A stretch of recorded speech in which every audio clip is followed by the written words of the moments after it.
আজি সেইখিনিক নটিচ দিয়া হৈছে ইতিমধ্যে আৰু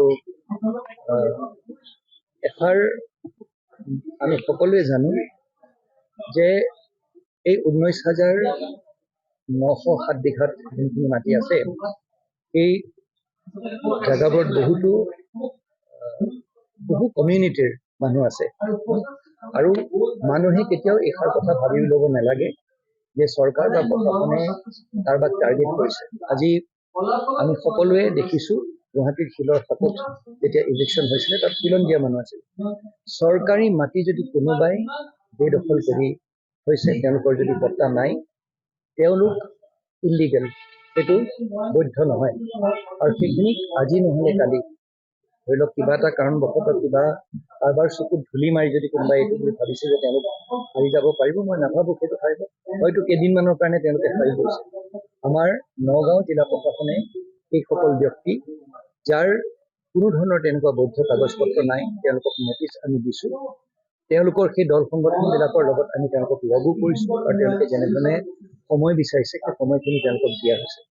কিন্তু আজি নহয় কালি আমি বিধিগতভাৱে আমাৰ বাধ্যবাধকতা আছে যে আমি তেওঁলোকক সেই সময়খিনি দিয়াৰ পিছতো যদি তেওঁলোকে নামানে, কোনোবা নহয় কোনোবা এটা দিন আমি তেওঁলোকক ইলেকশ্যন কৰিব লাগিব। ইতিমধ্যে প্ৰায় 1 মাহ দিন উকলি গৈছে আৰু আমি তেওঁলোকক সময় দিছোঁ আৰু লাহে লাহে এই কথাখিনি ধৰি লওক সন্মুখত ওলাই পৰিছে যে বহুখিনি ব্যক্তিৰ মাটি আছে। আৰু এটা কথা চাওক, এই মানুহখিনি যিসকলৰ মাটি থকা স্বত্বেও তেওঁলোকে চৰকাৰী মাটি দখল কৰে, সেই তেওঁলোকৰ এই এনে নিকৃষ্ট মনোবৃত্তিৰ বাবে আজি বহুতো জেনুইন মানুহ যাৰ প্ৰকৃততে যোনখিনি ভূমিহীন তেওঁলোকে মাটি পোৱা নাই বা তেওঁলোকক চৰকাৰী মাটি দিব পৰা নাই।